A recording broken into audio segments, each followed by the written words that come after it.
জুতো সেলাই থেকে চণ্ডীপাঠ আমি কিন্তু সবটাই করতে চাই, তবে শাশুড়িমা বললেন যে তুই একা হাতে এত কিছু করতেই পারবি না, সকলে মিলে সবটাই সামলে নেবো। তাই ভোরবেলা কিন্তু 5টার সময় উঠে পড়েছিলাম, আর উঠেই কিন্তু এবারে আমি নতুন শাড়ি পরেছিলাম। আগের বারে নাইটি পরে পুজো করেছিলাম বলে তোমরা আমাকে অনেকেই কমেন্ট করেছিলে। তাই ভোরবেলা 5টার সময় স্নান টান করে নতুন শাড়িটা পরেই কিন্তু বসে গেছিলাম পুজোর সমস্ত জোগাড় করতে। বাড়িতে আমাদের আবারও সেজে উঠলো অনুষ্ঠানের সাজে। এবার তোমরা সকলেই ভাবছো যে দিদির বাড়িতে আবার কিসের অনুষ্ঠান লাগলো। আরে বলবো সবটাই বলবো, তার জন্য কিন্তু ধৈর্য ধরে তোমাদেরকে পুরো ভিডিওটা দেখতে হবে।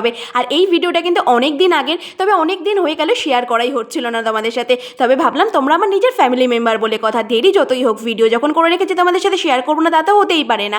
এটা ছিল আমাদের বাড়ির দোল পূর্ণিমার পুজো, যেটা চলে গেছে অলরেডি মার্চ মাসে। আর দেখো এখন কিন্তু আমি 108টা নৈবেদ্যের থালা সাজাতে বসেছিলাম, আর ফাইনালি কিন্তু আমার সমস্ত ফল কাটা, নৈবেদ্যের থালা সাজানো, মানে 108টা নৈবেদ্যের থালা সাজানো সব কমপ্লিটও হয়ে গেছিলো। আর তারপরে কিন্তু বসে পড়েছিলাম 108টা তুলসীর পাতা সাজাতে। আর এইটা জানো তো আমাদের পুজোর সব থেকে ইম্পর্টেন্ট একটা বিষয়। আর সবশেষে আমি আর শাশুড়িমা এখন বসে পড়েছিলাম এই 56 প্রদীপ সাজাতে, কারণ এটা আমার কাছে সব থেকে বেশি মুশকিলের লাগে। আর জানো তো আমাদের এই বাড়ির 100 বছরের পুরনোর পুজোর কিন্তু প্রচুর ইতিহাস আছে, তবে সেই সবটা নিয়ে খুব তাড়াতাড়ি আসবো পরের পার্টে। আজকের মতো কিন্তু এখানেই শেষ করলাম, ভালো লাগলে লাইক করে যেও।